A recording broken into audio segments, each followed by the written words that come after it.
I walked into the venue I'd spent 6 months planning for my daughter's first birthday party and found my mother-in-law standing at the entrance, greeting my guests, taking credit for my party. Every detail I'd carefully chosen, the pastel balloon arch, the custom cake, the vintage carousel theme, she'd replicated exactly. Except she'd told everyone that I was too immature to plan a proper party, that she'd had to step in and save the day. She didn't know I had my phone in my pocket, or that it was recording, or that the conversation I'd captured 3 days earlier would make every single person at that party walk out within 10 minutes. Thank you all so much for coming to celebrate my granddaughter, Patricia announced to the crowd of 50 guests, many of whom were looking around confused, wondering where I was. The mother tried her best, bless her heart, but first-time moms don't always understand what these events require. Luckily, I was able to step in and create something truly special. I stood there in the doorway, holding my 1-year-old daughter Lily, and felt rage like I'd never experienced before. 6 months. 6 months of planning every detail. 6 months of saving money from my teacher's salary. 6 months of excitement about celebrating my miracle baby's first birthday. And in one phone call, Patricia had canceled it all and stolen it for herself. But Patricia Richardson had made one critical mistake. She told her friend Margaret about her plan, in detail, on speakerphone, while I was in the next room and I'd recorded every word. What happened when I played that recording didn't just end the party. It ended Patricia's carefully constructed reputation in our community. It ended her illusion of being the concerned, generous grandmother. And it ended any remaining relationship between her and my family. But let me back up. Because you need to understand how we got here. You need to know about the fertility struggles, the miracle pregnancy, the systematic campaign Patricia waged to prove I was an unfit mother. You need to understand that this wasn't just about a birthday party. It was about a woman who couldn't stand that her son had built a family without her permission, and who would destroy anything, including a child's celebration, rather than let me have one moment of joy she didn't control. My name is Caroline Wright, and I'm a 32-year-old elementary school art teacher in Portland, Oregon. I grew up in a creative household. My mom was a painter, my dad a musician, where we celebrated everything. Every small milestone, every achievement, every moment of joy. Birthdays were sacred. My parents would spend weeks planning themed parties that made me feel like the most special person in the world. When I married David Richardson 3 years ago, I brought that same energy to our new family. David was a software engineer, logical and practical, but he loved that I balanced him with creativity and spontaneity. You make life colorful, he'd tell me. Everything's better with you in it.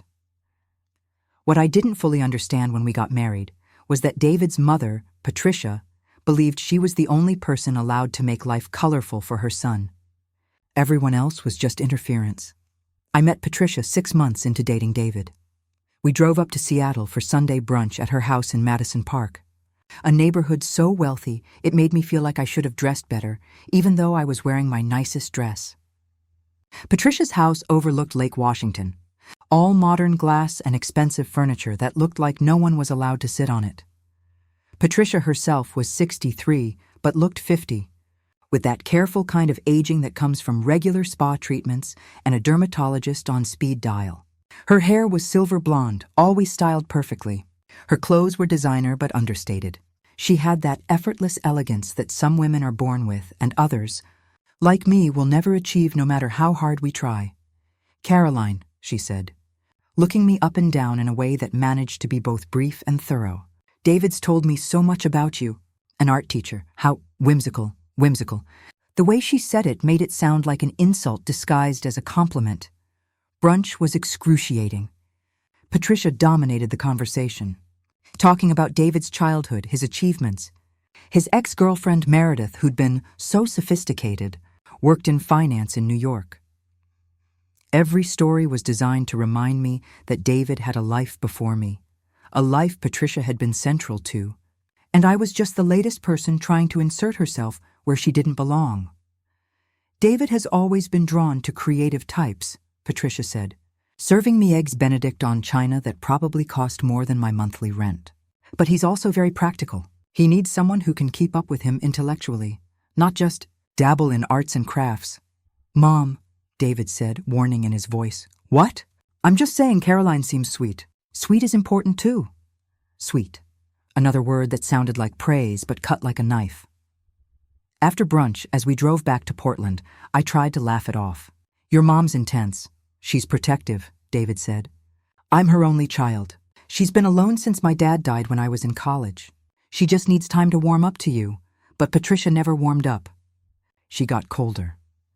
When David proposed on a hiking trail in the Columbia River Gorge with wildflowers everywhere and the most perfect sunset, I was ecstatic. We called our families from the parking lot. My parents cried happy tears and immediately started talking about wedding plans. Patricia's response was measured. Engaged. Well, that's certainly a big step. Have you thought about a long engagement? Given yourselves time to be really sure? We're sure, Mom, David said, frustration creeping into his voice. Of course you are, darling. I'm just saying, there's no rush. You're only 32. Plenty of time. The wedding planning was a battle. Patricia had opinions about everything. The venue, too casual. My dress, too bohemian. The flowers, too colorful. The music, too loud. She suggested we postpone when she found out the date conflicted with a charity gala she'd committed to. When we didn't postpone, she showed up to the wedding in a dress so white it was basically bridal. My mom noticed immediately. Is that woman trying to compete with you on your wedding day? She whispered, outraged. It's fine, I said, determined not to let Patricia ruin my happiness. Let her wear whatever she wants. This is about David and me. But it wasn't fine. Patricia made sure she was in every family photo, positioned herself between David and me whenever possible, and gave a toast that was 90% about David's, childhood and 10% about, and hoping I would grow into the role of being a Richardson. She's testing you, my friend Maya said at the reception, seeing how much you'll tolerate. Then I'll tolerate all of it, I said, because I love David, and eventually she'll see that I'm not going anywhere. I thought marriage would make things better. It made them worse. David and I spent our first year of marriage blissfully happy despite Patricia's constant interference. We bought a small bungalow in a Portland neighborhood full of young families. I set up an art studio in the spare bedroom. David's company was doing well. We talked about starting a family soon, maybe in a year or two. But soon became complicated when we started actually trying to conceive. 1 year of trying, 2 years, 3 years of negative pregnancy tests, of fertility clinics, of hormones and procedures, and hope that kept getting crushed month after month. Maybe it's not meant to be, David said one night after another failed IVF cycle. We'd spent $30,000 we didn't have. I'd given myself hundreds of injections. We'd rearranged our entire lives around treatment schedules. And we had nothing to show for it except debt and heartbreak. One more time, I begged. Please, one more try. David agreed to one final round. And miraculously, impossibly, it worked. At 31 years old, after 3 years of trying, I was finally pregnant. I was terrified to tell anyone, convinced something would go wrong. We waited until the 12-week ultrasound, until we heard the heartbeat strong and steady, until the doctor said everything looked perfect. Then we told our families. My parents cried and immediately started knitting baby blankets. David's mother had a different reaction. Pregnant, she said, her voice carefully neutral. Well, that's certainly unexpected. After all this time, I'd assumed you two had decided not to have children. We've been trying for 3 years, Mom, David said. You knew that, did I? I must have forgotten. She smiled tightly. Well, congratulations. I hope you're prepared for how much your life is about to change. Over the next 6 months, Patricia launched a systematic campaign to prove I wasn't prepared for motherhood. She sent articles about parenting mistakes, forwarded news stories about children harmed by negligent parents, called with helpful suggestions that were really criticisms in disguise. I read that art supplies contain toxins that can harm developing babies. I hope you're not still working with paints. Studies show that stress affects fetal development. You should probably quit your job. First-time mothers often don't realize how much help they'll need. I'm happy to move in for the first few months after the baby arrives. Absolutely not, I told David after that last suggestion. Your mother is not moving in with us. She's just trying to help. David said, but even he sounded unconvinced. She's trying to take over, I corrected. She wants to be the mother to our baby because she doesn't trust me to do it right. That's not fair, isn't it? David, she's questioned every single decision we've made. She doesn't think I'm capable of being a good mother, and if we let her move in, she'll undermine me every single day. We compromised by telling Patricia she could visit often, but couldn't stay with us. She took this as a personal rejection and didn't speak to David for 2 weeks. Lily was born on a rainy March morning after 23 hours of labor. She was 7 pounds, 4 ounces of absolute perfection. Dark hair like David, blue eyes like me, tiny perfect fingers that wrapped around mine and didn't let go. I'd never felt love like that before. Instant, overwhelming, fierce. I would have walked through fire for her. Patricia showed up at the hospital uninvited 4 hours after Lily was born. I couldn't wait another moment to meet my granddaughter, she announced, pushing past the nurse who tried to explain that I'd requested no visitors except immediate family. I am immediate family, Patricia said. I'm the grandmother. She took photos without asking permission, posted them on Facebook before we'd even announced the birth, and made comments about everything from how I was holding Lily, you need to support her neck more, to my decision to breastfeed. Formula is just as good these days, and much less exhausting for you. Mom, you need to leave, David finally said after an hour of Patricia's helpful commentary. Caroline needs to rest. I'm just trying to help, Patricia said, hurt in her voice. But fine, I can see where I'm not wanted. The first 3 months of Lily's life were a blur of sleepless nights, endless diaper changes, and the steep learning curve of new parenthood. But they were also magical. Watching David become a father, seeing Lily smile for the first time, feeling her tiny hand grip my finger, these were moments of pure joy. Patricia tried to insert herself into everything. She'd show up uninvited just to check on you, bringing expensive baby items we didn't ask for and criticizing the choices we'd made. When I used cloth diapers to reduce waste, she bought disposables and left them on our porch with a note. Just trying to make your life easier. When I made my own baby food, she sent jars of organic, store-bought food with articles about the importance of proper nutrition. She's driving me insane, I told Maya over coffee when Lily was 4 months old. Every single thing I do, she has a better way. I can't even parent my own child without her commentary. Have you talked to David? He talks to her. She apologizes. Then she does it again. It's like she can't help herself. Or she doesn't want to help herself, Maya said. She wants to be the mother. She wants David and Lily, and you're just the inconvenient person in the way. I knew Maya was right. But I didn't know how bad it would get until I started planning Lily's first birthday party. First birthdays are special. I knew this from my own childhood, from the photos my parents had kept of my rainbow-themed party with the handmade decorations and the cake my mom had stayed up all night making. I wanted that for Lily.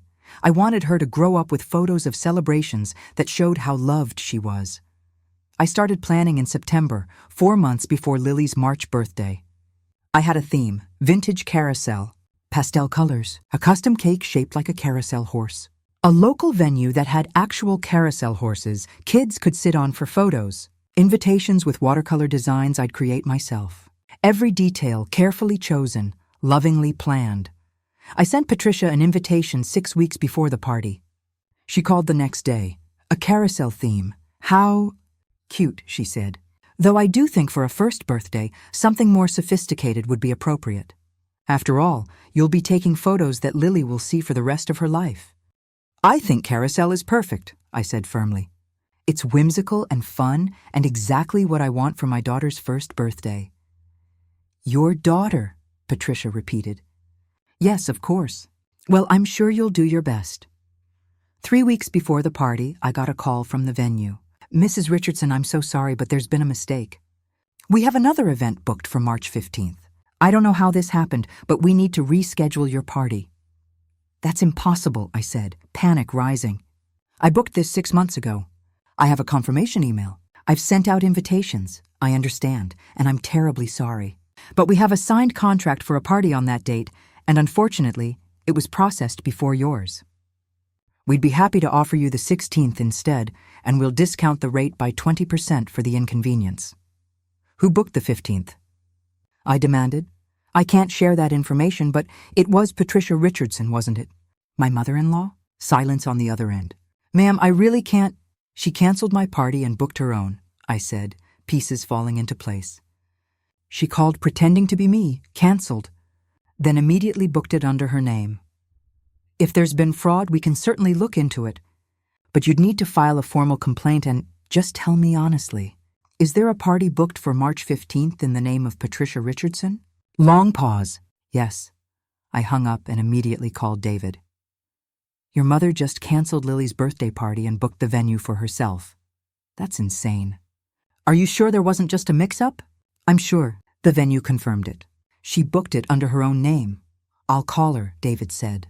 There has to be an explanation. But when David called Patricia, she denied everything. I don't know what she's talking about. I haven't called any venue. Caroline must be confused, except I had proof. I called the venue back and asked them to email me the records. Sure enough, 2 weeks after I'd booked the party, someone had called from a number registered to Patricia Richardson and canceled, citing change of plans. Then, 2 hours later, Patricia had called back and booked the same date, same time slot, for her granddaughter's first birthday celebration. She's lying, I told David, showing him the evidence. He looked sick. Why would she do this? Because she wants to be the hero. She wants to throw Lily's party, get all the credit, prove that I can't handle basic motherhood tasks. David, this isn't just about a party anymore. This is about her trying to erase me as Lily's mother. For once, David didn't defend her. I'll handle this, he said, his voice hard. I'll make this right. He called Patricia and confronted her with the evidence. She admitted it, but spun it as concern, not malice. I just thought Caroline might be overwhelmed, darling. First-time mothers often bite off more than they can chew. I was going to surprise you all by taking care of everything. I didn't realize she'd be so upset. You canceled my wife's party without asking, David said. You lied about it. And now you're surprised she's upset? I was trying to help. You can help by canceling whatever you've planned and giving Caroline her venue back. But I've already sent invitations. I've already arranged everything. Then unarrange it, Mom. This is not negotiable, Patricia cried. She claimed David was being cruel, that she was just trying to be involved, that she was being punished for caring too much. But finally, reluctantly, she agreed to cancel her party. Except she didn't cancel. She lied.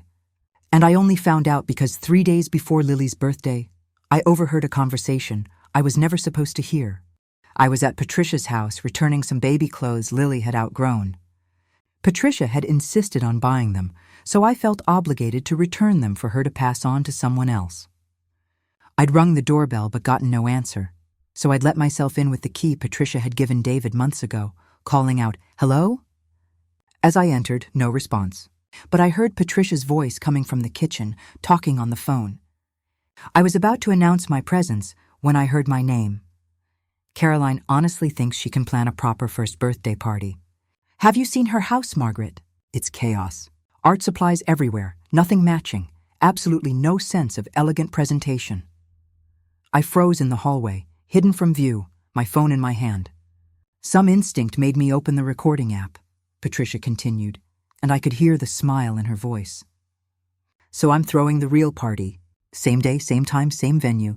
I called and rescheduled hers, pretended to be her, said she was too overwhelmed and needed to cancel.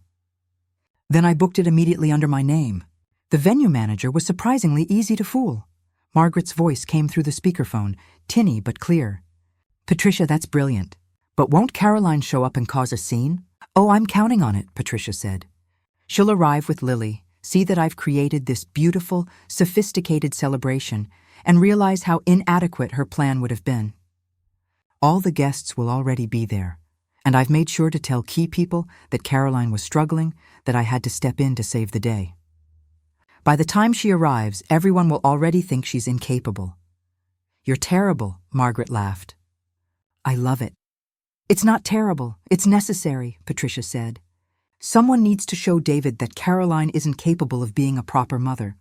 This party is just the beginning. Once I establish myself as the competent one, the one who actually knows how to handle important events, I can start suggesting other changes. Maybe Lily should spend more time with me. Maybe Caroline should go back to work full-time so I can help more with childcare. Maybe. I stopped recording and backed out of the house silently, my hands shaking. I had it. I had proof of Patricia's plan in her own words, admitting to fraud and manipulation. I drove home in a daze and immediately called David. I need you to come home, now. When he arrived 20 minutes later, I played him the recording.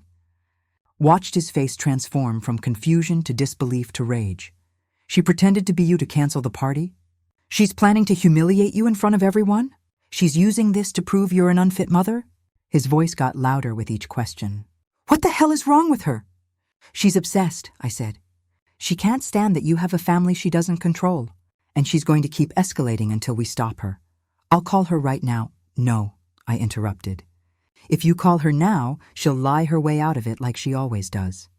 She'll say I misheard, that I'm taking things out of context, that she was joking with her friend. We need to be strategic. What are you suggesting? Let her throw her party, I said, a plan forming in my mind. Let her invite all those people and tell them whatever lies she wants. And then I'll show up with this recording and let everyone hear exactly who Patricia Richardson really is. David looked uncertain. That's pretty aggressive. She canceled my daughter's birthday party and is planning to publicly humiliate me to prove I'm incompetent. I think aggressive is appropriate. We spent the next 3 days preparing. David contacted everyone on our original guest list. My friends, my family. His friends who weren't part of Patricia's social circle, and quietly told them not to go to Patricia's party, to wait for our real party the next day at a different venue. We rebooked everything. A community center, a new cake, new decorations. I spent 72 hours in panic mode, recreating what Patricia had stolen. Meanwhile, Patricia proceeded with her plan, believing we had no idea. She sent out invitations to her party, positioning it as Grandmother Patricia's celebration for Lily's first birthday. She posted about it on social media, talking about how excited she was to create the perfect first birthday for her granddaughter. My phone buzzed with confused messages from friends. Why is Patricia throwing Lily's party? Are you okay with this? What's going on? I responded to each one the same way. Just trust me. Come to Patricia's party if you want. You'll understand everything soon. The morning of Lily's first birthday, I dressed her in the outfit I'd carefully chosen months ago. A vintage-style dress with carousel horses printed on it. I did my makeup and hair, determined to look confident even though I was terrified. David kept asking if I was sure about this plan. I'm sure, I said, though my hands shook as I loaded Lily into the car. She's not going to get away with this. We arrived at the venue 15 minutes after the party's official start time. The parking lot was full. Patricia had clearly managed to get a good turnout. I took a deep breath, adjusted Lily on my hip, and walked in. The venue was transformed exactly as I'd planned it months ago. Pastel balloons in pink and blue and lavender, a carousel horse in the corner for photo ops, a 3-tiered cake decorated with fondant carousel horses. Every detail I'd envisioned, now credited to Patricia. She stood at the entrance greeting guests, wearing a designer dress and a triumphant smile.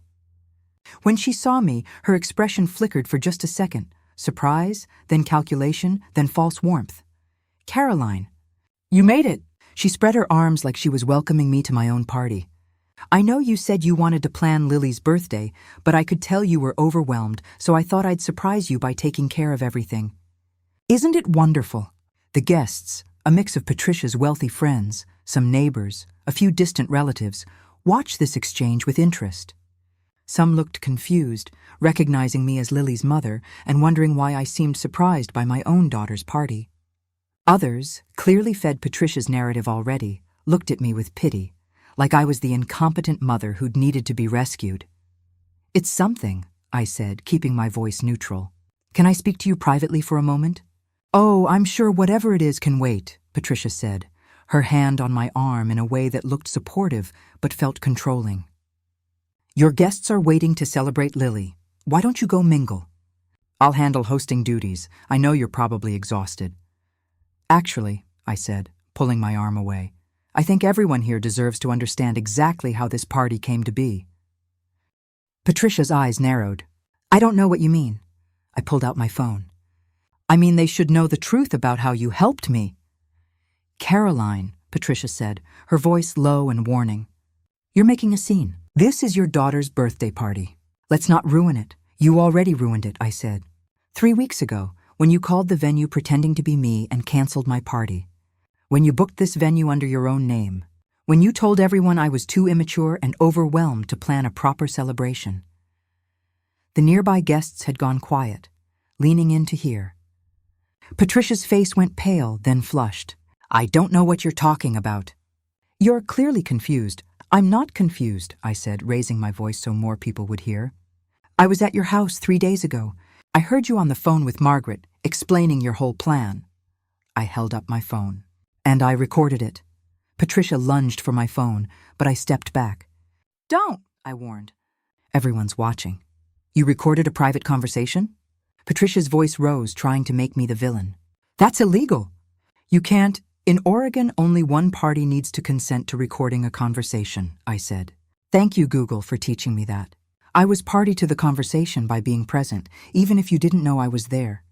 And everyone here is about to hear exactly what you said. I looked around at the assembled guests. 3 days ago, Patricia told her friend Margaret that she'd canceled my daughter's party by pretending to be me on the phone with the venue. That she did this deliberately to humiliate me in front of all of you. That she planned to use this party to prove I'm incompetent as a mother so she could start taking over more of Lily's care. That's a lie, Patricia said, but her voice shook. Margaret and I were joking. You're taking everything out of context. Let's let everyone else decide that, I said. And I pressed play. Patricia's voice filled the venue, crystal clear from my phone's speaker. Caroline honestly thinks she can plan a proper first birthday party. Have you seen her house, Margaret? It's chaos. Art supplies everywhere, nothing matching, absolutely no sense of elegant presentation. I watched faces change around me. People who'd been looking at me with pity now looked confused, then concerned. Patricia's voice continued. So I'm throwing the real party. Same day, same time, same venue. I called and rescheduled hers, pretended to be her, said she was too overwhelmed and needed to cancel. Then I booked it immediately under my name. Gasps around the venue. One woman put her hand over her mouth. A man near the back shook his head in disgust. Margaret's voice, Patricia, that's brilliant. But won't Caroline show up and cause a scene? Patricia's laugh. Oh, I'm counting on it. She'll arrive with Lily, see that I've created this beautiful, sophisticated celebration, and realize how inadequate her plan would have been. People started murmuring. A few were already heading toward the exit. But I let the recording play through Patricia's explanation of her long-term plan. Her goal of proving me incompetent. Her scheme to gradually take over Lily's care. When the recording ended, the silence was deafening. Patricia stood frozen, her face white. Her carefully applied makeup suddenly looking garish. That was taken out of context. Margaret and I have this dark sense of humor. Dark humor? A woman I recognized as Patricia's friend Linda stepped forward. Patricia, you committed fraud. You impersonated Caroline to steal her daughter's birthday party. How is that humor? I was trying to help. Patricia's voice rose, desperate now. Caroline's not capable of... I'm standing right here, I said, my voice strong despite the adrenaline shaking my hands. With my 1-year-old daughter, who I've kept alive and healthy for 12 months. I work full-time as a teacher. I'm a good mother. And I spent 6 months planning a party that you stole because you couldn't stand that I was doing something special for my daughter without your permission. She's my granddaughter. And she's my daughter, I said. Not yours, mine. And from this moment on, you're not going to be part of her life. I turned to the assembled guests. I'm sorry you came all this way for what turned out to be a fraud. If anyone wants to celebrate Lily's actual birthday tomorrow at the community center on Hawthorne, you're welcome to come. But this party, this stolen celebration, is over. I adjusted Lily on my hip and walked toward the exit. David had been standing silently beside me the whole time, and now he put his hand on my back, supporting me. Behind us, I heard Patricia start to cry. David, please. I was just trying to be involved. I was trying to be a good grandmother. You were trying to be the mother, David said, his voice hard. But Caroline is Lily's mother, not you.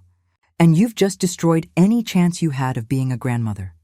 We walked out, and as we reached the parking lot, I heard the sounds of other people leaving too. Cars starting, voices expressing shock and disgust. Patricia's perfectly planned party falling apart. In the car, I finally let myself shake. David reached over and took my hand. You were amazing in there. I was terrified, I admitted. You were brave, he corrected. And you protected our family. Lily babbled happily in the back seat, completely unaware that her first birthday party had just become a war zone. Tomorrow, I said. Tomorrow we'll give her the real celebration. Just us and the people who actually love her. And no Patricia, David added. And no Patricia, I agreed, but I should have known Patricia Richardson wasn't the type to accept defeat quietly. What happened over the next 24 hours would make the party confrontation look like a warm-up.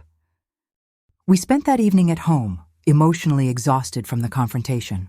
My parents had driven down from Seattle for Lily's birthday and were staying with us, providing both support and babysitting. My mom made dinner while I sat on the couch holding Lily, trying to process what had happened. That woman is unhinged, my mom said, bringing me tea. To steal a baby's birthday party? Who does that? Someone who thinks she's entitled to everything, my dad said. He'd been quiet since we'd told him the story, but his anger was clear in the set of his jaw. Caroline, you need to protect yourself legally. Get a restraining order. Document everything. I have documentation, I said, holding up my phone. I have her admitting to fraud on recording. That's good, Dad said. He was a lawyer, semi-retired, and I could see him shifting into professional mode. But you need more. You need a pattern of behavior. Has she done other things? Violated boundaries? Made threats? I thought about the past year. She shows up uninvited constantly. She undermines my parenting decisions. She posts photos of Lily on social media without asking permission. She told people at her church that I was suffering from postpartum depression and needed help, which wasn't true. She's tried to give Lily food I specifically said no to, claiming I was being too controlling about diet. Document all of it, Dad said. Write it down with dates. Save any texts or emails. This isn't just about a birthday party anymore. This is about establishing a pattern of harassment. David came in from the kitchen where he'd been on the phone. That was my mom, he said, his voice tight. She's called me 17 times in the past 2 hours. The voicemails are intense. Let me hear, I said. David put his phone on speaker and played the most recent voicemail. Patricia's voice, shaky and angry. David, I can't believe you let her do that to me. Humiliate me in front of my friends. Destroy my reputation. I was just trying to help, and she made me look like a monster. You need to choose, David. Your mother or your wife. Because I can't have a relationship with you while you're married to someone who clearly hates me. Choose? I said, anger flaring. She's giving you an ultimatum? It's not the first time, David admitted. She's been suggesting for months that maybe we rushed into marriage. That maybe I'd be better off if we took a break. I stared at him. You never told me that. I didn't take her seriously. I thought she'd get over it once Lily was born, that becoming a grandmother would shift her focus. He ran his hand through his hair, exhausted. I was wrong. If anything, it's made her worse. The next voicemail was even more unhinged. Patricia's voice was higher, more frantic. I know what she's planning, David. I know Caroline is trying to turn you against me, trying to cut me out of Lily's life. But I have rights. Grandparent rights. In Oregon, grandparents can petition for visitation even if the parents object. My lawyer says I have a strong case, especially if I can prove that Caroline is alienating me from my grandchild for no legitimate reason. Grandparent rights?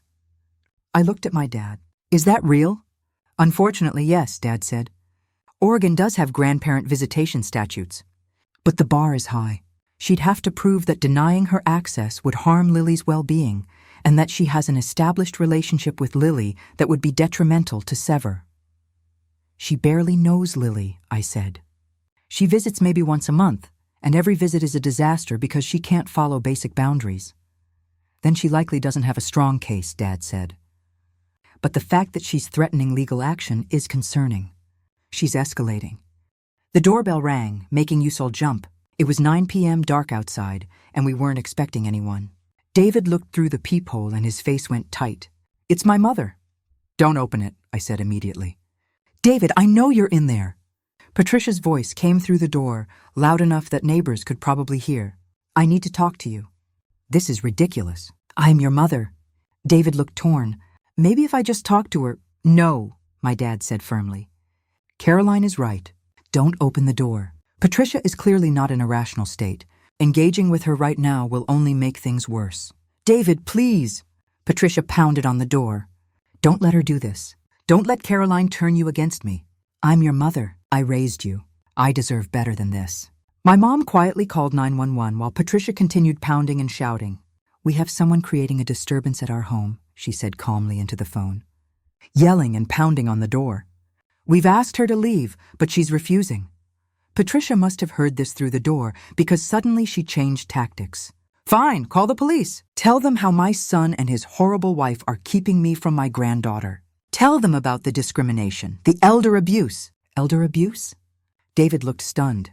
"I'm not even responding to her calls and she's calling it abuse?" Police arrived 10 minutes later. Through the window, we watched Patricia shift into a different mode, crying, looking small and vulnerable, explaining to the officers that she was just a grandmother trying to see her grandchild, that her son's wife had poisoned him against her. One of the officers came to our door. "Good evening. We understand there's a family dispute." David explained the situation briefly. The birthday party fraud, the escalating behavior, the fact that we'd asked Patricia to leave our property. The officer took notes, then went back to talk to Patricia. From our window, we watched Patricia gesticulating wildly, clearly telling her version of events. Finally, the officer returned. "Your mother is leaving now," he said to David, "but she's very upset. She claims you're denying her access to her grandchild without cause. Is that accurate?" "We're not denying access without cause," I said. "She committed fraud to steal our daughter's birthday party. She's violated our boundaries repeatedly. We're protecting our family." "Have you considered getting a restraining order?" the officer asked. "We're documenting everything," David said. "Today might be the event that pushes us to file." After the police left and Patricia finally drove away, we sat in stunned silence. Lily had slept through the entire incident, peaceful in her crib, unaware that her grandmother had just been removed from our property by police. "This is insane," David said. "She's completely losing it." "She's not losing it," my dad corrected. "She's showing you who she really is, someone who believes she's entitled to control your family and who will do anything, fraud, harassment, false accusations, to maintain that control." That night, I couldn't sleep. I kept checking the security cameras we'd installed a few months ago, expecting to see Patricia's car pull up again. David tossed and turned beside me, clearly struggling with the reality of his mother's behavior. Around 3 a.m., my phone buzzed with a notification. Someone had tagged me in a Facebook post. Dread pooling in my stomach, I opened it. Patricia had written a long post on her Facebook page. "My heart is broken tonight. I tried to do something special for my granddaughter's first birthday, and instead of gratitude, I was publicly humiliated by my daughter-in-law, who recorded a private conversation and used it to destroy my reputation. I'm now being kept from my only grandchild because I dared to try to help. If anyone has experience with grandparent rights in Oregon, please reach out. I refuse to be erased from my granddaughter's life." The post had 47 comments already, most from Patricia's friends expressing sympathy and outrage on her behalf. "Sue them! You have rights! Don't let her keep your granddaughter from you." Only a few comments questioned Patricia's version of events. But one comment stopped me cold. It was from Margaret, Patricia's friend who'd been on the phone during the recorded conversation. "Patricia, I love you, but we need to talk. What I heard in that recording was not a joke, and you know it. You deliberately sabotaged Caroline's party and planned to humiliate her. I'm sorry, but I can't support what you did." Margaret's comment had 16 likes. Clearly, some of Patricia's friends had been at the party, had heard the recording, and weren't buying her victimhood narrative. Patricia had responded to Margaret. "I thought you were my friend. I thought you understood, but clearly everyone is turning on me. Fine, I'll fight this alone if I have to." I screenshot everything and added it to the documentation folder my dad had helped me create. Then I noticed something in Patricia's friend list. She'd added a dozen new people in the past few hours, Lawyers, it looked like, based on their profiles. She was building a legal team. "David," I whispered, shaking him awake, "your mother is preparing to sue us for grandparent visitation." He looked at the screenshots, his face hardening. "Then we need to file first. Restraining order, tomorrow." The next morning, we drove to the courthouse with my dad. While my mom stayed home with Lily, we filled out the paperwork for an order for protection from abuse. My dad helped us document everything: the party fraud, the recording, the harassment, the showing up at our house after being asked to leave, the threatening voicemails, the false accusations, the social media campaign. "The judge will review this and decide whether to grant a temporary order," Dad explained. "Then there'll be a hearing where both sides can present evidence. Given what you have here, I think you have a strong case." As we waited for our case to be called, my phone buzzed with a text from Maya. "I just saw Patricia at the community center. She's standing outside with signs. You need to see this." My blood ran cold. The community center, where we'd rescheduled Lily's actual party for today at 2 p.m. "She's at the community center," I told David, showing him the text. "Where our real party is supposed to be." David's jaw clenched. "She's trying to sabotage this party too." We called the community center. The manager confirmed, "Yes, there's a woman outside with signs. She says she's the birthday girl's grandmother and she's being denied access. We can ask her to leave, but technically she's on public property, the sidewalk in front of our building." "What do the signs say?" I asked, dreading the answer. One says, "Grandparents have rights." The other says, "Don't let them erase me." She's giving flyers to people walking by. David took the phone. "If she enters your building or harasses any of our guests, call the police immediately. We're filing for a restraining order right now, but it's not in effect yet." Our case was called an hour later. We stood before a judge and presented our evidence. The recording, the voicemails, the police report from last night, the documentation of boundary violations over the past year, screenshots of Patricia's Facebook posts making false accusations. The judge, a woman in her 50s, listened carefully. Then she asked, "Mr. Richardson, this is your mother we're talking about. Are you certain you want to pursue this order?" "Yes," David said, his voice steady. "My mother has shown that she's not capable of respecting our boundaries as parents.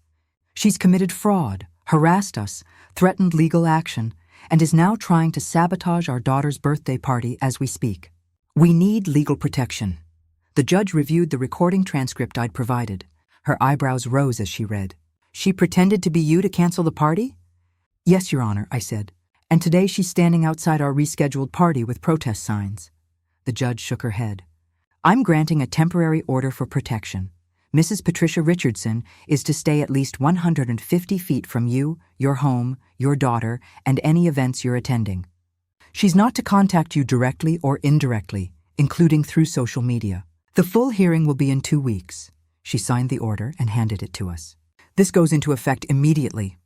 I'll have an officer serve her this afternoon." We called the community center from the courthouse parking lot. "The police are on their way to serve her with a restraining order. She needs to leave and stay at least 150 feet away from the building." "Thank goodness," the manager said. "She's been out there for 2 hours. And some of your guests have already arrived and been uncomfortable." We arrived at the community center at 1:45 p.m. Patricia was gone, apparently had left immediately.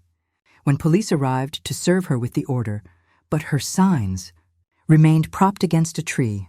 "Grandparents have rights, and don't let them erase me," with photos of her holding baby Lily. David grabbed the signs and threw them in a dumpster. The party was small but perfect. My parents, my closest friends, a few of David's friends who'd supported us through this. No Patricia, no drama. Just Lily in her carousel dress, smashing cake into her face and laughing, surrounded by people who genuinely loved her. But as I watched my daughter play, I couldn't shake the feeling that this wasn't over. Patricia had been served with a restraining order, but she'd already shown she didn't care about rules or boundaries. And she'd made it clear she was preparing to fight us legally. What if she wins? I asked David as we drove home that night, Lily asleep in her car seat, covered in cake frosting. What if a judge grants her visitation? Then we appeal, David said, and we keep documenting, and we protect our daughter, whatever it takes. But I knew what he wasn't saying, that fighting Patricia would be expensive, exhausting, and never-ending. That she had more money than us, more time, more willingness to make our lives hell. That night, after putting Lily to bed, I went through our documentation again. Emails from Patricia criticizing my parenting, texts showing up uninvited, photos she'd posted without permission, the recording of her admitting to fraud, the police report, the restraining order. And I realized something. We needed more than just defense. We needed to go on offense. We needed to show not just that Patricia had crossed lines, but that she was genuinely dangerous to Lily's well-being. We need a strategy, I told David, not just for the restraining order hearing, but for whatever comes after. Because your mother isn't going to stop. David looked at me, exhausted and defeated. What are you suggesting? I'm suggesting we stop playing by her rules. Stop reacting to her moves. Start making our own. I pulled up my laptop. We document everything, yes. But we also build our case proactively. We get statements from people who've witnessed her behavior. We get a child psychologist to evaluate whether having Patricia in Lily's life would be harmful. We prepare like we're going to war, because David, we are. He nodded slowly. Okay, tell me what you need me to do. Over the next 2 weeks, we built our case. My dad connected us with a family law attorney who specialized in grandparent rights cases. We gathered statements from friends who'd witnessed Patricia's boundary violations, from the venue manager who'd confirmed the fraudulent cancellation, from our pediatrician who documented the times Patricia had tried to override our medical decisions for Lily. We had Lily evaluated by a child psychologist who specialized in family dynamics. Her assessment was clear. While Lily is too young to have formed a strong attachment to her grandmother, the pattern of conflict and boundary violation surrounding the grandmother's involvement would likely create an unhealthy environment. Children benefit from extended family relationships that are stable and respectful. What's documented here is neither. Meanwhile, Patricia hired her own lawyer and filed for grandparent visitation. Her petition painted us as hostile and unreasonable, claimed she had a significant relationship with Lily that we were cruelly severing, and argued that Lily would be harmed by being denied access to her grandmother. The hearing was scheduled for 3 weeks after the birthday party incident. We spent those weeks in a state of constant anxiety, jumping every time a car drove down our street, checking security cameras obsessively, wondering what Patricia's next move would be. She violated the restraining order twice. Once by sending a package to our house, baby gifts addressed to Lily, with a card that read, "I love you always, Grandma Patricia, even when your mommy won't let me see you." We reported it. The second violation was a letter sent to David's work address, 10 pages long, detailing all the ways we were supposedly harming Lily by keeping Patricia away. Each violation was documented and added to our case. The night before the hearing, I couldn't eat. David found me in Lily's nursery at midnight, watching our daughter sleep, tears streaming down my face. "What if we lose?" I whispered. "What if a judge says she gets unsupervised visits? What if—" "We won't lose," David said, but I could hear the uncertainty in his voice.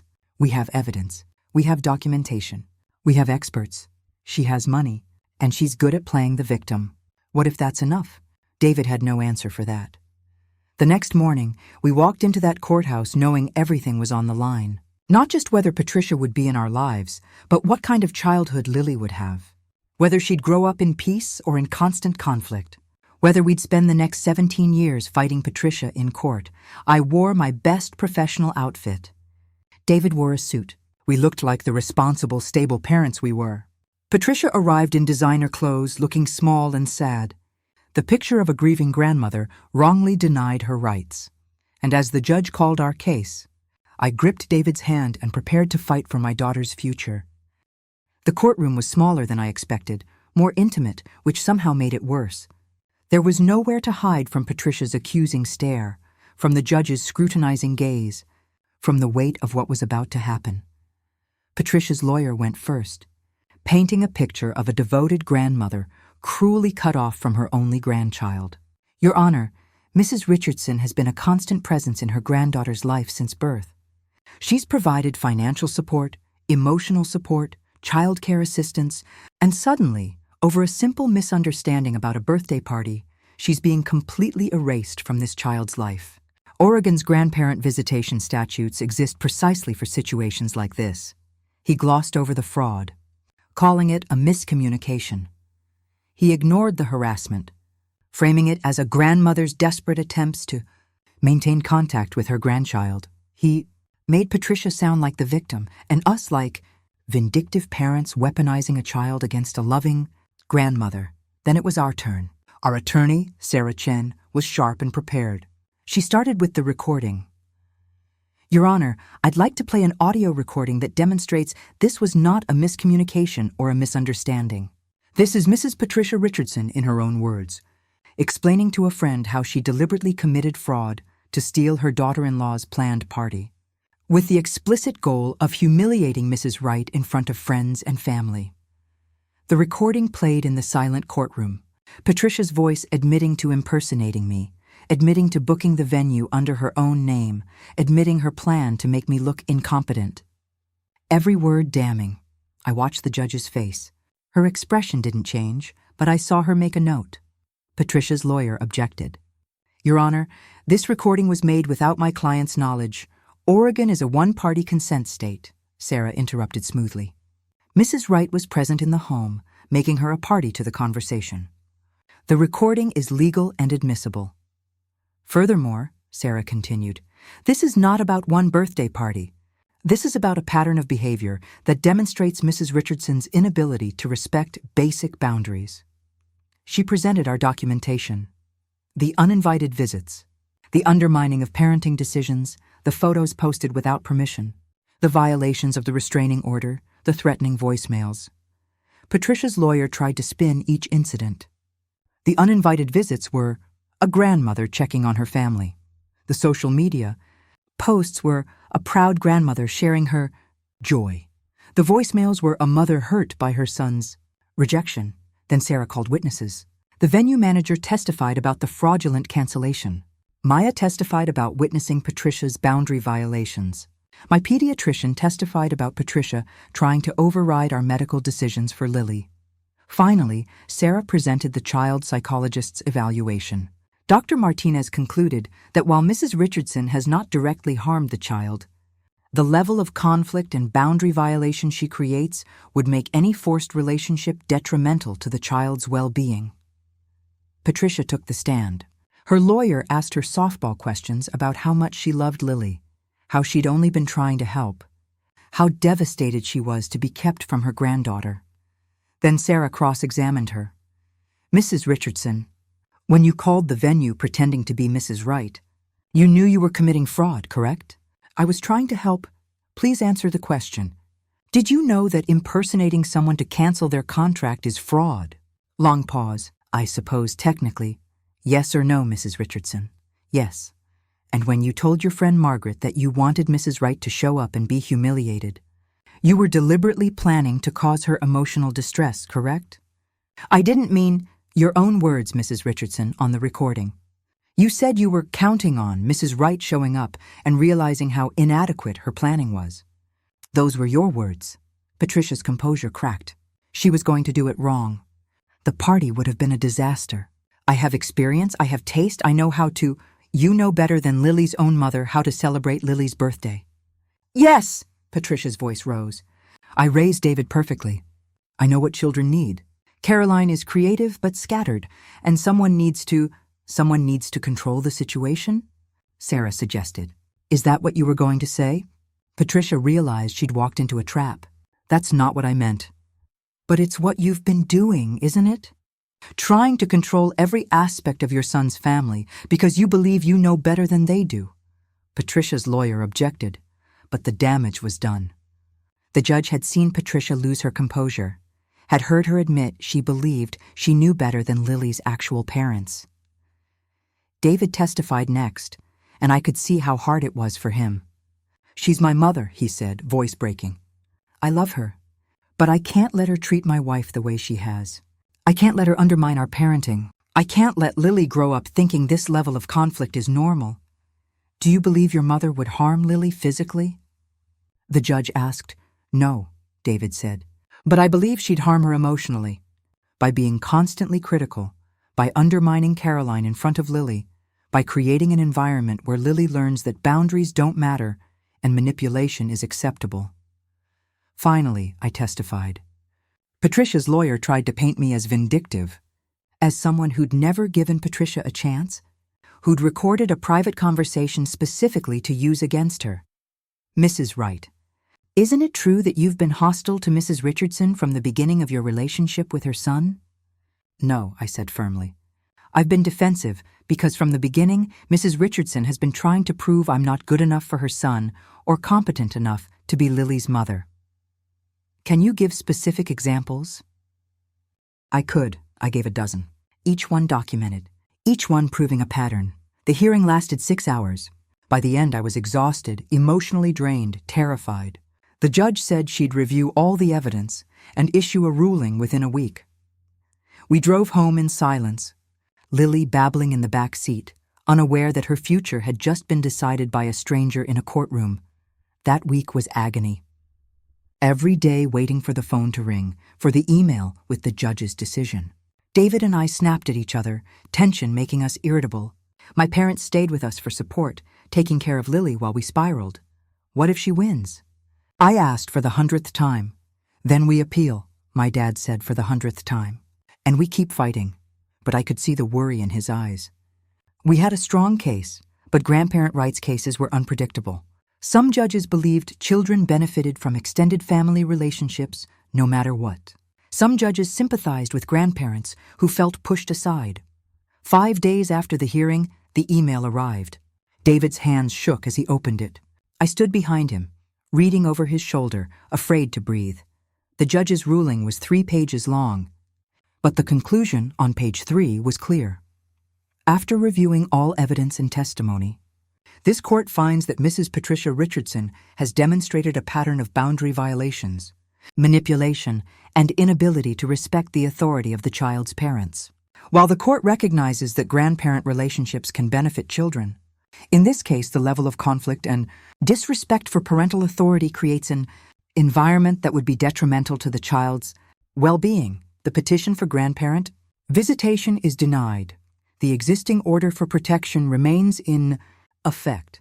Mrs. Richardson is ordered to complete a court-mandated parenting boundaries course and participate in family therapy before any future contact with the minor child can be considered. The court will review this matter in 1 year. We'd won. David pulled me into his arms and we both cried. Relief, exhaustion, disbelief that it was finally over. Except it wasn't over. Not really. Patricia's lawyer filed an appeal immediately. We'd expected this, but it still felt like a punch to the gut. Our lawyer explained it would be months before the appeal was heard, but in the meantime, the restraining order and the denied visitation stood. She's not going to give up, David said that night. Not until she's forced to. Then we force her, I said, feeling something harden inside me. We enforce every violation. We document every attempt at contact. We make it clear that we're not backing down. Patricia violated the restraining order again 2 days after the ruling, sending flowers to our house with a card.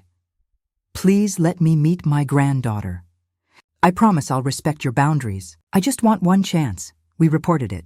The judge added 30 days to her court-mandated therapy. She created a fake Facebook profile to comment on my posts. We reported it? Another violation. She sent a letter to my principal at school, expressing concerns about my ability to teach given my family instability. My principal showed me the letter and dismissed it as harassment, but it rattled me. She was trying to hurt me professionally now. We need to consider a more permanent solution, our lawyer said during a consultation. The restraining order can be renewed, but if she keeps violating it, we might want to pursue criminal stalking charges. Criminal charges against my mother, David said, the weight of it crushing him. David, Sarah said gently, she's left you no choice. She's not respecting court orders. She's escalating. At some point, you have to protect your family, even if it means your mother faces serious consequences. That night, David and I had the hardest conversation of our marriage. About drawing final lines. About being willing to see Patricia prosecuted if she wouldn't stop. About accepting that the mother he'd known, or thought he'd known, was gone, replaced by someone obsessive and dangerous. I feel like I'm losing her, David said, tears streaming down his face. Like she's dying, except she's not dying, she's just broken, and I can't fix her. You can't fix her because she doesn't think she's broken, I said, holding him. She thinks she's right and we're wrong, and until she accepts responsibility, until she genuinely changes, she's going to keep hurting us. So what do? We protect Lily, I said. That's all we can do. We protect our daughter and build our life without Patricia in it. And if she keeps violating orders, we pursue criminal charges. Because Lily deserves to grow up in peace, not in constant conflict. David nodded against my shoulder. Okay, we protect Lily, whatever it takes. 6 months after the birthday party incident, Patricia's appeal was denied. The court agreed with the original ruling. She'd shown a pattern of behavior that made contact with Lily inappropriate. She was ordered to complete her therapy and parenting courses before any future petitions would be considered. We heard through extended family that Patricia had moved to Arizona, claiming she needed a fresh start away from toxic family members. David's cousins, who still spoke to us, said she'd joined a grandmother support group for grandparents, alienated from their grandchildren, on where she was apparently telling everyone she was the victim of a vindictive daughter-in-law. Does it bother you? I asked David. That she's telling people her version? No, he said, surprising me. Because the people who matter know the truth. And the people who believe her without asking questions aren't people I need in my life.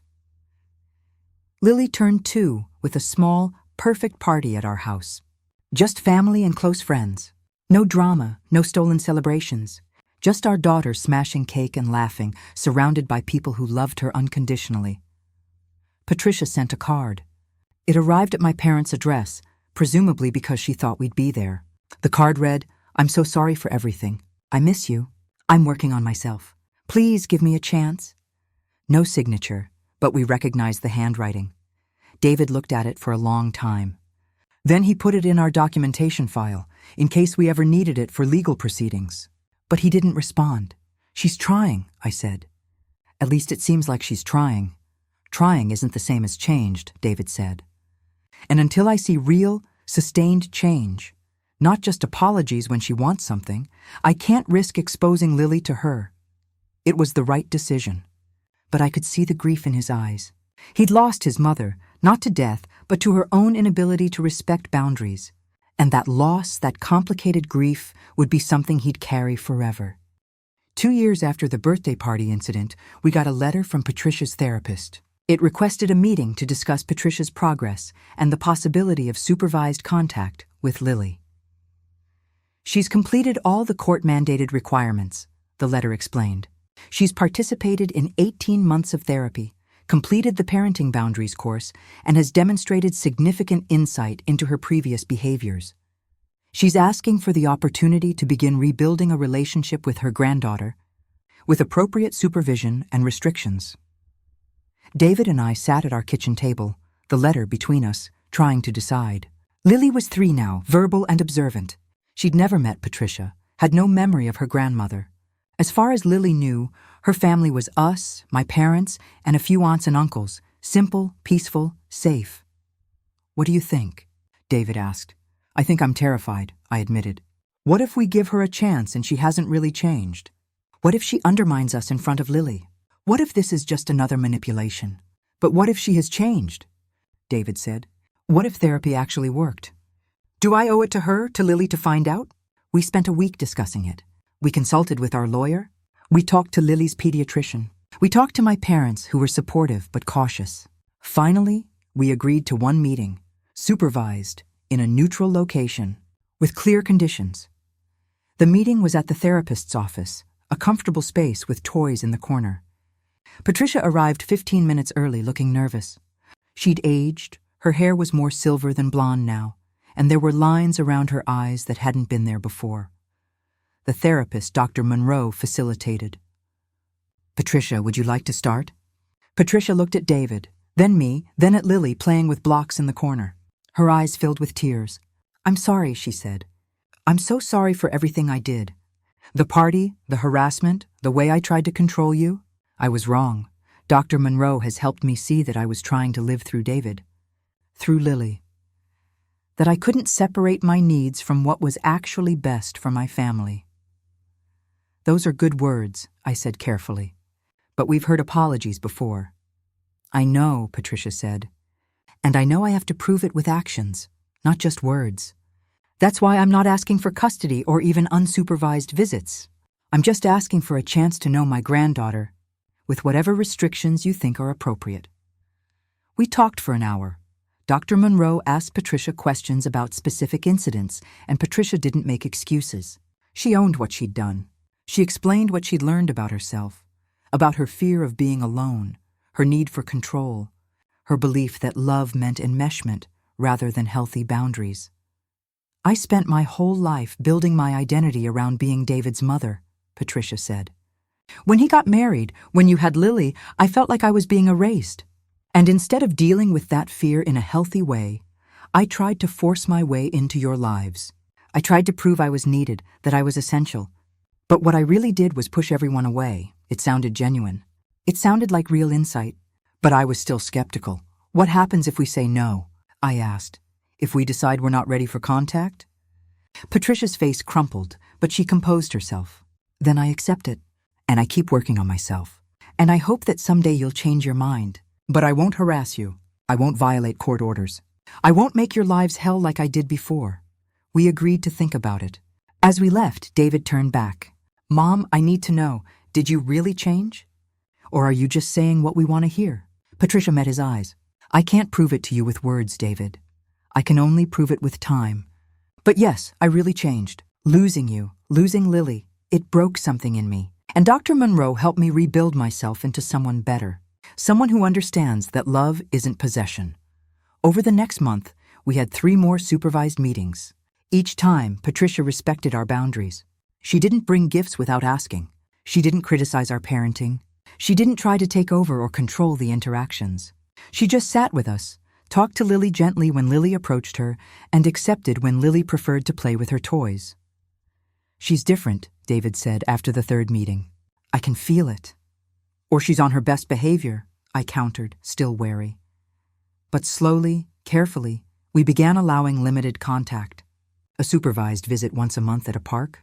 Patricia could come to Lily's preschool performance if she sat in the back and didn't approach us afterward. She could send birthday cards but not gifts. Every interaction was controlled, boundaried, supervised, and Patricia followed every rule. 6 months into this careful reconnection, we had our first real test. Lily's 4th birthday was approaching, and Patricia asked if she could attend the party. I felt panic immediately.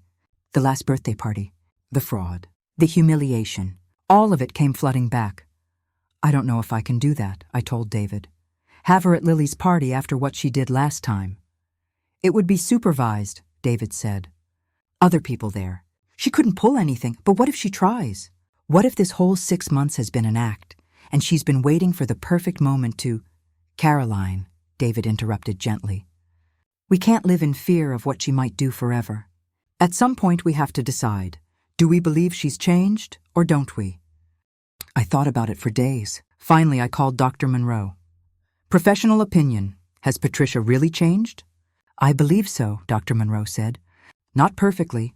She still struggles with boundaries sometimes, still has moments of wanting to control. But she catches herself now. She recognizes the patterns. She's done genuine work. I can't guarantee she'll never slip, but I think the risk is manageable. We invited Patricia to Lily's 4th birthday party. Small, at our house, with strict rules.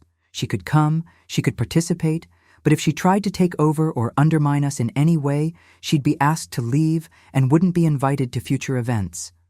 Patricia arrived with a single appropriate gift, an art set, because she'd asked what Lily was interested in, and we'd said art. She sat where we indicated. She participated when invited. She didn't try to position herself as the hostess or take credit for anything. When Lily opened presents, Patricia smiled genuinely at the other gifts Lily received, didn't try to make hers seem better or more special. It was fine. Actually, it was nice. Watching Lily interact with her grandmother, seeing Patricia be gentle and respectful, feeling like maybe, just maybe, this could work. After the party, as Patricia was leaving, she hugged David. "Thank you for giving me a chance," she said. "I know I don't deserve it." "You've earned it," David said. "By actually changing." Patricia turned to me. "Caroline, I know I'll never be able to fully make up for what I did. The party I ruined, the harassment, everything. But I want you to know that I see now what I couldn't see then.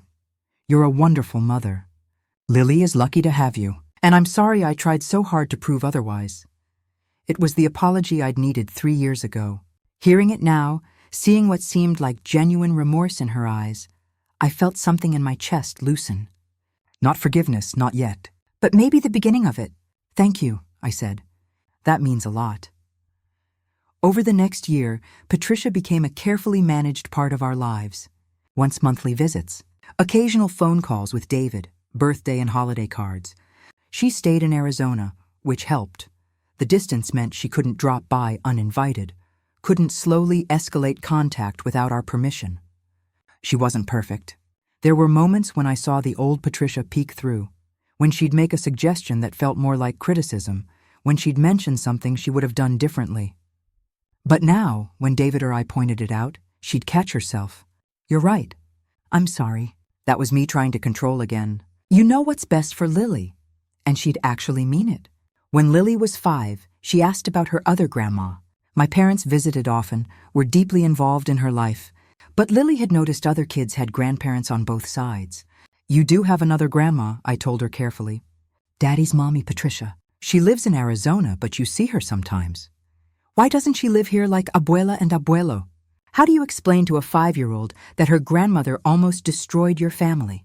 That for years she represented everything toxic and controlling? That even now, 3 years into careful reconciliation, you still check over your shoulder sometimes?" "Grandma Patricia had a hard time understanding boundaries," I said, choosing words carefully. "She loved Daddy so much that she forgot he was a grown-up who could make his own choices. And when Daddy chose me, and when we had you, she had trouble accepting it. She made some mistakes, big ones, but she's been working very hard to do better, and now we're friends again, slowly." "Did she hurt you?" Lily asked with the directness of childhood. "Yes," I said honestly. "She hurt my feelings very much. She tried to take away your first birthday party, but people can change and grow, and Grandma Patricia has been trying very hard to change." "Okay," Lily said, and went back to her coloring. The conversation apparently resolved in her child's mind. But that conversation stayed with me. Because Lily was right to ask, and someday, when she was older, she'd ask more pointed questions. About why she barely knew her paternal grandmother, about what Patricia had done, about how we'd handled it, and I wanted to be able to say we'd done the right thing, that we'd protected her while she needed protection, but allowed for the possibility of growth and redemption when Patricia proved herself capable of it. 2 years after that birthday party, when Lily was 6, Patricia asked if she could come visit for Christmas. Not to stay with us, but to be in town, to spend Christmas morning with us before going to my parents' house for the afternoon. "I know it's a big ask," she said to David on the phone, "but I miss Christmas with my family. I miss you, and I'd love to see Lily open presents if you'll allow it." David looked at me. We'd been through this so many times now, weighing trust against caution, hope against experience. "What does your gut say?" I asked. "That she's earned it," David said, "but that it's ultimately your call. She hurt you most." I thought about the past 5 years. The birthday party that had been stolen and then redeemed. The court cases and restraining orders. The slow, careful rebuilding of trust. The woman Patricia had been versus the woman she seemed to be becoming. "Okay," I said. "She can come for Christmas morning. But David, if she slips even once, if I see even a hint of the old manipulation, she leaves. Are we clear?" "Crystal clear," David promised. Christmas morning, Patricia arrived at 8 a.m. with appropriate, thoughtful gifts. An art kit for Lily. A book David had mentioned wanting. A scarf for me in colors she'd somehow remembered I liked. She helped with breakfast without taking over. She watched Lily open presents with genuine joy, no need to position herself as the most important person in the room. "This is nice," she said quietly to me while David and Lily were building a Lego set. "This right here is all I ever wanted. To be part of your family.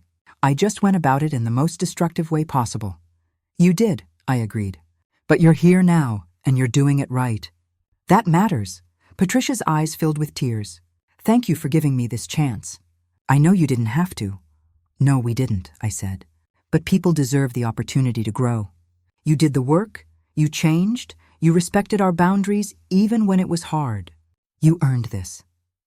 That afternoon, watching Lily show her grandmother her latest art project, watching Patricia genuinely praise it without trying to correct or improve it, watching David relax in a way I hadn't seen since early in our relationship, I felt something I hadn't felt regarding Patricia in years. Hope. That maybe this could work. That maybe we'd found a way to have her in our lives that was healthy and boundaried and sustainable. It wasn't perfect. There were still hiccups. Moments when Patricia had to be reminded about rules. Times when we had to reinforce boundaries. But the difference was, now she listened. Now she adjusted. Now she respected our authority as Lily's parents. How did you do it? Maya asked me one day over coffee while our kids played. How did you go from restraining orders to this time, I said, and her genuinely doing the work to change. And probably also the fact that she lost everything and had to rebuild from nothing.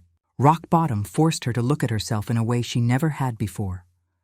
Would you recommend people give toxic family members second chances? No, I said immediately. Not automatically, only if they truly change, if they do sustained work, if they respect boundaries consistently over a long period of time. Patricia got a second chance because she earned it through 3 years of therapy and respecting court orders and proving she could change. Most toxic people don't do that work. They just wait you out and then start the same patterns again. So you got lucky. Maybe, I admitted.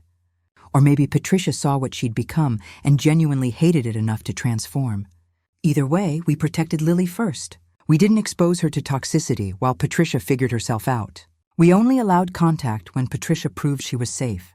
That's the key. Protect your kids first, redemption second. Lily is 9 years old now. She has a relationship with her paternal grandmother, but it's different from the one she has with my parents. She sees Patricia 3 or 4 times a year. Visits that are pleasant, but not deeply bonded.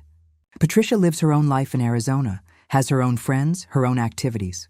She's no longer trying to make David and Lily the center of her universe. I'm in therapy permanently now, Patricia told us last year. Not because the court says I have to, but because I need it. Because I recognize I have tendencies that, left unchecked, become destructive. Dr. Monroe helps me stay accountable. That accountability has made all the difference. When Patricia starts to slip into old patterns, offering unsolicited advice, criticizing minor decisions, she catches herself. Or if she doesn't catch herself, she accepts when we point it out. There's no defensiveness, no victimhood, no, I was just trying to help. Just, you're right, I'm sorry, I'll do better. David's relationship with his mother will never be what it was before. There's a distance now, a careful space that wasn't there when he was younger and didn't recognize her control for what it was. But there's also a kind of peace. He has a mother who respects him as an adult, who acknowledges his autonomy, who sees him as a person rather than an extension of herself. Do you forgive her? He asked me recently out of the blue. I'm working on it, I said honestly. I've let go of most of the anger. I can be in the same room without tension, but forgiveness? That's complicated. She stole something from me, Lily's first birthday, which I'll never get back. The joy of planning that celebration, of seeing it through, of having that memory untainted, that's gone forever. But she's made amends. She's made what amends she can, I corrected. But some things can't be fixed, only lived with. I can appreciate that she changed. I can be glad she's in our lives in a healthy way now. But I don't have to forget what she did, or pretend it didn't hurt as much as it did. David nodded, understanding. That's fair. The recording of Patricia admitting to fraud, the one I played at that disastrous first party, I still have it. Saved in multiple places, backed up to the cloud. Not because I plan to use it again, but because it reminds me of something important. Trust your instincts. I knew something was wrong with Patricia from the beginning, but I second-guessed myself, told myself I was being too sensitive, tried to give her chance after chance.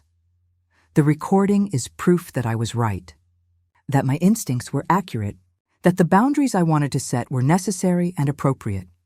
I teach art now at a private school, and every year I have students with difficult family situations. Kids dealing with grandparents who undermine their parents, aunts and uncles who don't respect boundaries, relatives who think they know better than the actual parents. When I see that tension, that stress, I talk to the parents if I can. Trust yourself, I tell them. If something feels wrong, it probably is. Don't gaslight yourself into tolerating the intolerable. Set boundaries and enforce them, even if it's uncomfortable, even if people accuse you of being mean. Your first responsibility is to protect your children, not to manage other adults' feelings. Most of them thank me. A few dismiss it. They're not there yet, not ready to see the dysfunction for what it is. I was there once. I understand. The birthday party that Patricia stole, the one that started all of this, Lily doesn't remember it. She has no memory of being 1 year old, no trauma from that day. For her, it's just a story her parents tell. Grandma Patricia made a big mistake when you were little, but she worked really hard to fix it.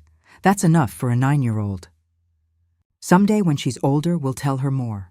We'll let her hear the recording if she wants. We'll explain the court cases, the restraining orders, the years of careful rebuilding. We'll let her decide for herself what kind of relationship she wants with her grandmother. But for now, she has a childhood free from the toxicity that almost consumed our family. She has parents who love each other and present a united front. She has grandparents on both sides who respect boundaries. She has stability and peace and the space to just be a kid. That's what we fought for. That's what 5 years of struggle earned us. Last month, we celebrated Lily's 9th birthday with a party at our house, small and perfect, with a painting theme because she's inherited my love of art. Patricia came, bringing an appropriate gift and staying for exactly the amount of time we'd agreed on. She helped clean up without being asked, complimented the party without trying to take credit, and left with a hug and a genuine "thank you for including me." After she left, David pulled me into his arms. "We did it," he said. "We got through it. We protected Lily and we gave my mom a chance to change, and somehow it worked." "It worked because we insisted on it working on our terms," I corrected. "Because we set boundaries and enforced them. Because we didn't let her back in until she proved she'd changed. That's important to remember." "You're right," David said, "and I'm proud of us. Of you, especially. You could have said no second chance, ever. I would have understood, but you left the door open, and my mom walked through it the right way." I thought about that later, after everyone had gone home, and Lily was asleep upstairs, covered in cake frosting and happy from her day. Had I done the right thing by allowing Patricia back into our lives? Or should I have maintained permanent separation to guarantee Lily's safety? There's no perfect answer. I know families where reconciliation would be dangerous, where the toxic person will never change, where protecting children means permanent distance.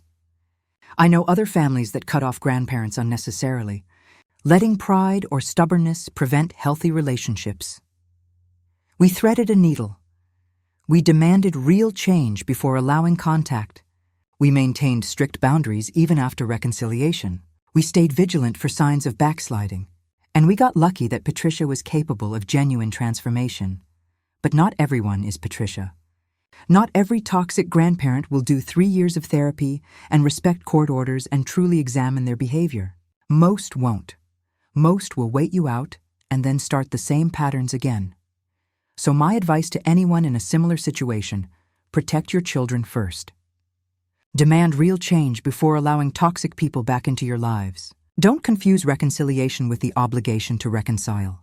And trust your instincts.